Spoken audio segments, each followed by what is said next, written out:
नमस्ते art lovers और collectors. आज मैं एक गेम चेंजिंग कंसेप्ट के बारे में बात करना चाहती हूँ जो आर्ट इंडस्ट्री में बहुत इम्पोर्टेंट हो गया है। वो है कि एनएफटीज। आप सबने इसके बारे में थोड़ा बहुत तो सुना होगा, राइट? तो अगर आप आर्ट से प्यार करते हैं और जानना चाहते हैं कि डिजिटल ओनरशिप मार्केट को कैसे चेंज कर रही है, तो इस वीडियो को एंड तक ज़रूर देखिए। तो पहले देखते हैं कि एनएफटीज का मतलब क्या है। NFTs that is non fungible token एक खास डिजिटल एसेट होते हैं जो ब्लॉकचेन टेक्नोलॉजी का यूज़ करके ओनरशिप और उसके ओरिजिन को इस्टेब्लिश करते हैं। NFTs इनडिवाइजिबल और एक दूसरे से अलग होते हैं। ये अलग अलग डिजिटल या फिजिकल चीज़ों को रिप्रेजेंट कर सकते हैं, जैसे art work, music, video, virtual real estate और कलेक्टिबल्स। हर एनएफटी में एक यूनिक आइडेंटिफायर होता है जो ब्लॉकचेन पर स्टोर किया जाता है, आमतौर पर इथेरियम ब्लॉकचेन का यूज़ करके, जिससे ऑथेंटिसिटी और ओनरशिप इंश्योर होती है। एनएफटी ट्रांजैक्शंस एक डिसेंट्रलाइज्ड लेजर पर रिकॉर्ड की जाती है, जिससे ट्रांसपेरेंसी मेंटेन हो सकती है। इन एनएफटीज के अंदर जो स्मार्ट कॉन्ट्रैक्ट्स एम्बेड होते हैं वो स्पेसिफिक टर्म्स तय कर सकते हैं, जैसे कि रॉयल्टी या रीसेल राइट्स। एनएफटी मार्केट 2021 से हाई प्रोफाइल और सपोर्ट के कारण से बहुत ज़्यादा ग्रो हो गई है। तब से एनएफटीज को बाय सेल और ट्रेड करने के लिए एनएफटी मार्केट इमर्ज हुए हैं। हालांकि ये बाज़ार नए और वोलाटाइल है।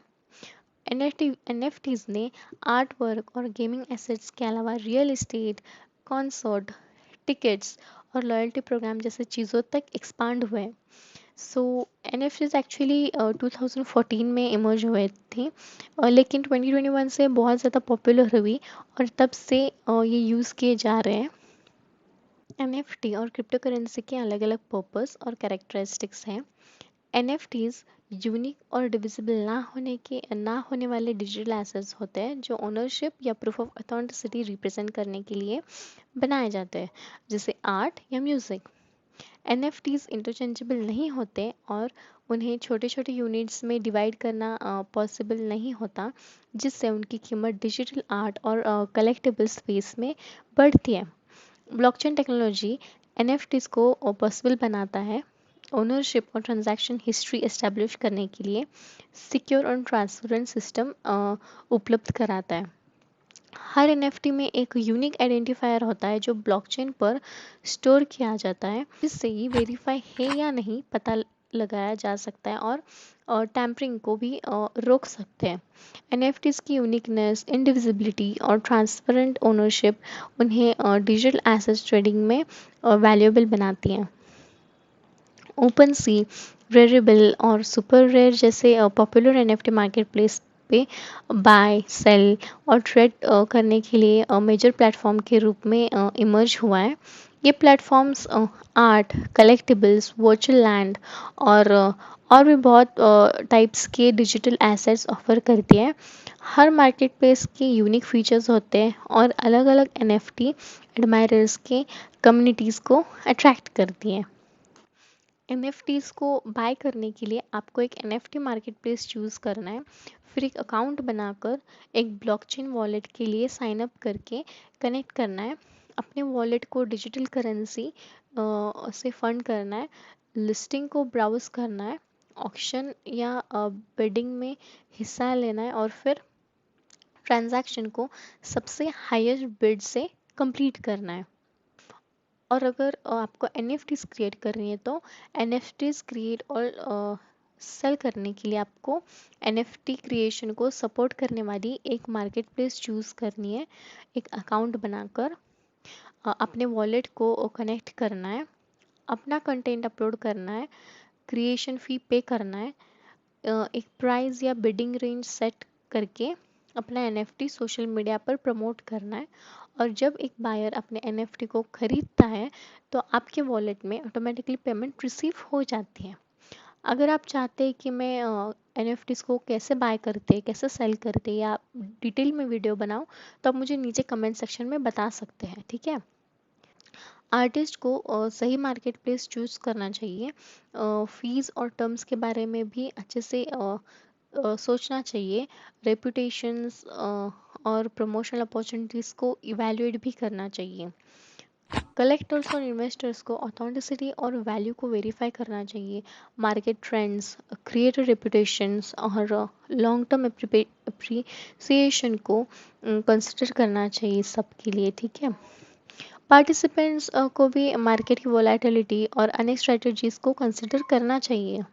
इसके कुछ बेनिफिट्स भी हैं, जैसे कि ओनरशिप और प्रेफरेंस के लिए ब्लॉकचेन टेक्नोलॉजी का यूज़ करके डिजिटल आर्ट और कलेक्टिबल्स मार्केट में ट्रस्ट और सिक्योरिटी लाया जाएगा।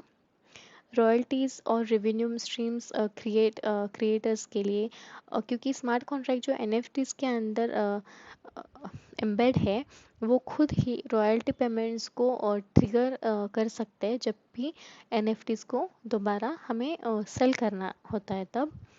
आर्टिस्ट और क्रिएटर्स के लिए नए मूवमेंट और उनके काम को सीधे रूप से मोनेटाइज करने के लिए ट्रेडिशनल वे को छोड़कर लार्ज प्रॉफिट को बनाए रखेगा।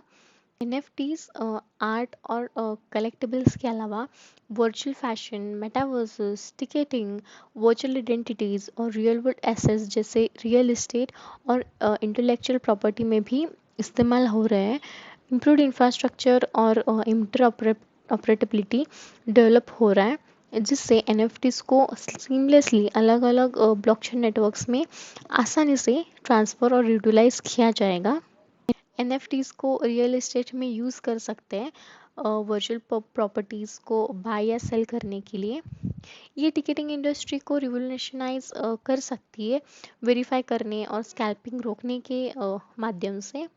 एनएफटीज को गेमिंग में इंटीग्रेट करने से खेल की इकोनॉमी को बढ़ा सकते हैं और रेयर आइटम्स या कैरेक्टर्स को ओन और ट्रेड करने के लिए अलाउ कर सकते हैं। एनएफटीज में इतना पोटेंशियल है कि वो ट्रेडिशनल ओनरशिप सिस्टम को डिस्टर्ब कर सके और डिजिटल इकोनॉमी के लिए नए वेज क्रिएट कर सके। वो कुछ चैलेंजेस भी फेस करते हैं, जैसे कि सस्टेनेबिलिटी एड्रेस करना, एनवायरमेंटल इम्पैक्ट को रिड्यूस करना, रेगुलेटरी फ्रेमवर्क्स इस्टेब्लिश करना और कॉपीराइट्स और फ्रॉड से जुड़ी लीगल कंसर्न्स को हैंडल भी कर सकते हैं। एनएफटीज का फ्यूचर और टेक्नोलॉजिकल एडवांसमेंट, मार्केट डायनामिक्स और क्रिएटर्स, कलेक्टर्स, इन्वेस्टर्स की बढ़ती नीड से इन्फ्लुएंस होगा। कंटिन्यूड इनोवेशन, रिस्पॉन्सिबल प्रैक्टिसेस और कम्युनिटी एंगेजमेंट से ये सब करना बहुत ज़रूरी है, ताकि रियलाइज़ हो सके कि एनएफटीज़ का वेरियस इंडस्ट्रीज़ में क्या क्या पोटेंशियल और पॉजिटिव इम्पैक्ट है।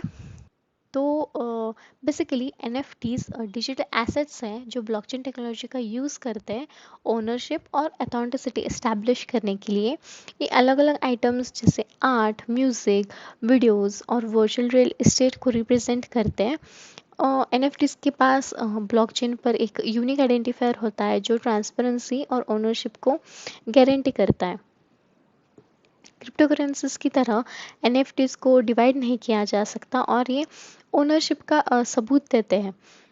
एनएफटीज इतने एक्सपांड हुए कि रियल एस्टेट, टिकट्स और रॉयल्टी प्रोग्राम्स को भी इंक्लूड कर रहे हैं। ओपन सी, रेरिबल और सुपर रेट जैसे पॉपुलर मार्केट प्लेसेस पे एनएफटीज को बाय, सेल और ट्रेड करने में आसान होता जा रहा है। आर्टिस्ट और कलेक्टर्स को market place selection, fees, reputation और मार्केट ट्रेंड्स जैसे फैक्टर्स को ध्यान में रखना चाहिए, क्योंकि एनएफटीज डिजिटल आर्ट में ट्रस्ट, क्रिएटर्स के लिए रॉयल्टी, रेवेन्यू और मोनेटाइजेशन अपॉर्चुनिटी से फ़ायदे ऑफर करती है।